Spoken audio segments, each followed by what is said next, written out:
अच्छा हिमांशी, मैं चलता हूँ, अपना ख्याल रखना। रुकिए, ये सब क्या कर रही है ये? जीते रहो।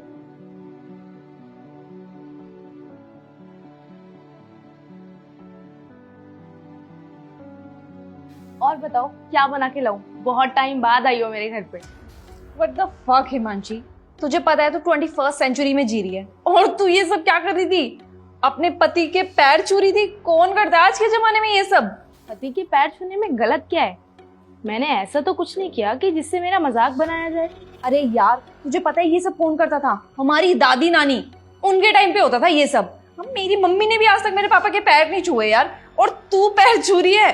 तुझे तो कुछ नहीं लगा होगा, लेकिन जब तू उसके पैर छू रही थी ना, सच बताओ मुझे बहुत ज्यादा शर्म आ रही थी। यार ये तो हम बच्चों के ऊपर है ना, हम अपनी दादी नानी की संस्कृति अडाप्ट करते हैं या नहीं।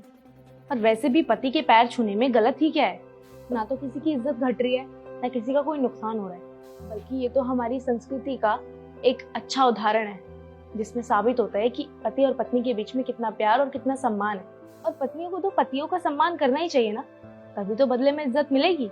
और वैसे भी हम सबके पति हमारे लिए कितना कुछ करते हैं, इतनी मेहनत करते हैं, पैसा कमाते हैं, एक अच्छी लाइफस्टाइल देने के लिए खुद के सारे सपने कुर्बान कर देते हैं, तो इतना तो बनता है ना उनके लिए। शट अप यार हिमांशी, ये सब पहले होता था, अब नहीं होता। तू एक बार खुद को देख, कॉलेज टाइम पे तू कितनी मस्त थी यार, कितने अच्छे कपड़े पहनती थी, जीन्स टॉप। और तेरा कलेक्शन देख के मुझे मन करता था कि यार मुझे भी ये चीज खरीदनी चाहिए। लेकिन अब तू देख, पूरी भैंजी टाइप हो चुकी है तू। ये चूड़ा, मंगलसूत्र, मांग में सिंदूर, ये सब कौन करता है यार हिमांशी? तुझसे मिलने मैं इसलिए आई थी कि अब भी मैं तेरे को देखना चाहती थी तू कितनी मॉडर्न होगी, लेकिन तेरे को देख के तो मुझे लगा कि मेरे को यहाँ आना ही नहीं चाहिए था। और तुझे ना आदमियों की रियल फितरत पता नहीं है शायद।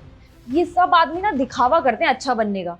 एक बार देख, इसका तेरे ऊपर हाथ उठ गया ना, फिर देखियो किस तरीके से तेरे को ट्रीट करता है। अभी तो कह रहा था खुश रहो जीते रहो, लेकिन फिर देखियो यही आदमी ना तेरे को खुश नहीं रहने देगा, तेरा जीना हराम कर देगा। ये जो चीज हाथ में आएगी उस चीज से मारेगा। राहुल वैसा नहीं है यार, तुझे तो मिलवाया है ना मैंने राहुल से। वैसे भी एक बॉयफ्रेंड में और एक पति में जमीन आसमान का फर्क होता है। अरे तू रहने दे, सबको यही लगता है कि उसका वाला अलग है, लेकिन मुझे पता है सारे आदमी एक से होते हैं। और तूने मेरे को मिलवाया भी था तो शादी से पहले मिलवाया था, तब थोड़ी वो अपने असली रंग रूप तेरे को दिखाता। और अभी तेरी नई नई शादी हुई है तो अभी तो उसको अपने फितरत दिखाने में थोड़ा टाइम लगेगा ना। फिर देखियो तू 1-2 महीने बाद नी तेरे ऊपर हाथ उठा गया तो तू मेरा नाम बदल दियो। और रही बात मेरे पति की, तेरे को पता है मैंने अपने पति को कितना दबा के रखा हुआ है, मेरे कदमों के नीचे रहता है। अगर मैं उसको बोलूं यहाँ पे बैठ तो वो यहीं पे बैठे रहेगा, जब तक मेरी परमिशन नहीं होगी ना वो यहाँ से उठेगा नहीं। और तुझे पता है मेरी शादी के बाद ना हम लोग जॉइंट फैमिली में रहते थे। तुझे तो पता है मैं बिल्कुल भी एडजस्ट करने वाली लड़की हूं ही नहीं। और यार मैं एडजस्ट क्यों करूं? मैं सब कुछ अगर उसके घर का काम करती भी हूँ तो अपने लिए करती हूँ और उसके लिए करती हूँ, उसकी फैमिली के लिए थोड़ी करती थी। तो बस मैंने तो उसके सामने शर्त रख ली, या तो अपने घर वालों को चुन ले या मुझे चुन ले। मैंने उसको बोला अलग हो जा अपनी फैमिली से, तो बस दूसरे दिन ही वो अपनी फैमिली से अलग हो गया। और अब हम दोनों चिल रहते हैं एक फ्लैट में, मस्त। अच्छा, बहुत ज्यादा पता है तुझे मर्द जात के बारे में। लगता है कि तूने पीएचडी की हुई है।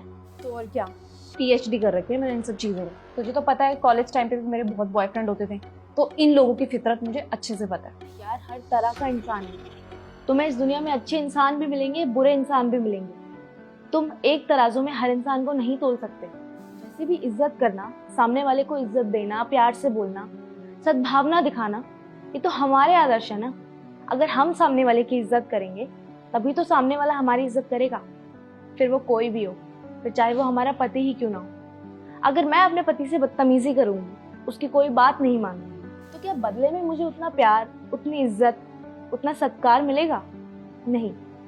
लेकिन वहीं अगर मैं अपने पति की सारी बातें मानूंगी, उसको खुश रखूंगी, उससे इज्जत से बात करूंगी, उसे प्यार दिखाऊंगी, तो वो मुझे बहुत खुश रखेंगे और बदले में भी वो मुझे उतनी ही इज्जत देंगे। तो ये सब चीजें हमारे हाथों में।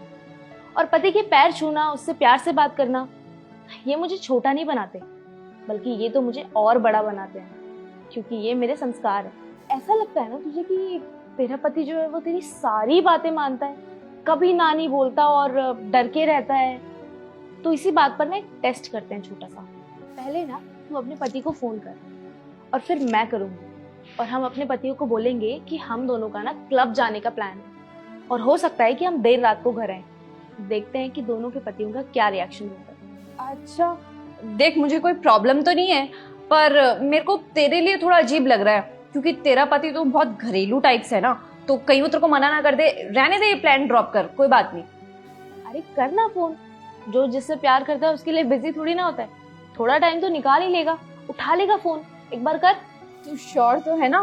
मैं बिल्कुल श्योर हूँ। ठीक है फिर, जैसे तू कहती है। लेकिन बेटा अगर हाँ कर दिया ना मेरे हस्बैंड ने, तो तेरे को पार्टी देनी पड़ेगी।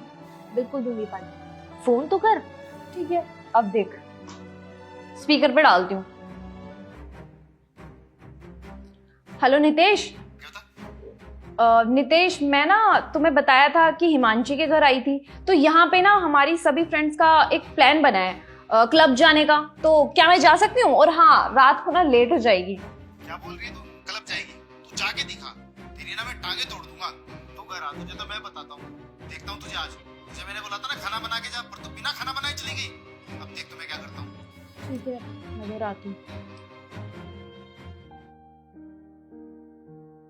हेलो। हेलो, सुनिए। हाँ जी। वो मेरी दोस्त है ना अंकिता, मेरा और उसका प्लान बना है, हम दोनों ना आज क्लब जाएंगे, तो क्या हम जा सकते हैं? हाँ हाँ, क्यों नहीं यार, वैसे भी तुम लोग तो इतने दिनों बाद मिले हो। जाओ जाओ। पर हो सकता है कि हमें रात को आने में देर हो जाए। अरे कोई बात नहीं, चले जाओ। और हाँ, पैसे वैसे चाहिए तो मेरे को बता देना, ठीक है? नहीं, पैसे हैं मेरे पास। ठीक है, तुम लोग एंजॉय करो। ओके। देखा,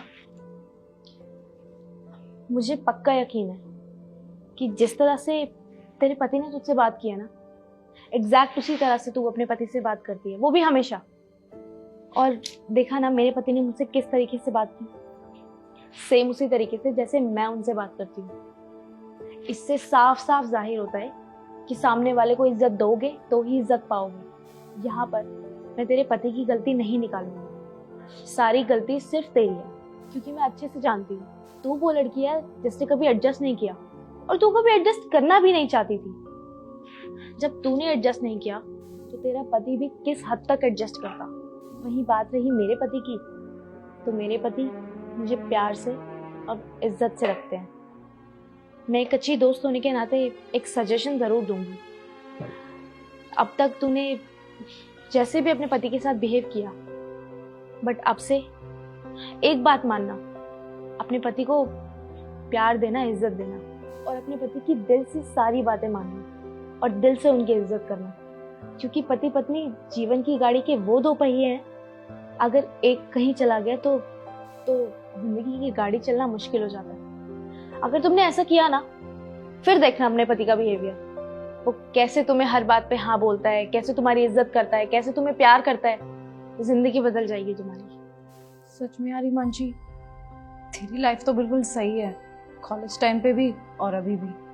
तुझे जैसा पति चाहिए था तेरे को वैसा मिला, और जैसे मेरे काम थे मुझे उस टाइप का पति मिला। तू सही कह रही है, मैंने कभी भी अपने पति से सीधे मुंह बात ही नहीं की, तो बस वो भी यही सीख गया, वो भी मेरे से अब सीधे मुंह बात ही नहीं करता।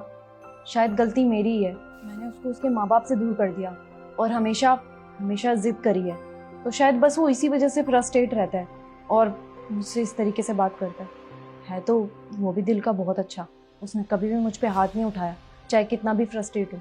लेकिन मैं कभी उसकी फ्रस्ट्रेशन सही से समझ ही नहीं पाई। तेरी बात से तो हिमांशी मुझे एक बात समझ में आ गई कि अगर मुझे रिस्पेक्ट चाहिए ना, तो पहले मुझे सामने वाले को रिस्पेक्ट देनी पड़ेगी।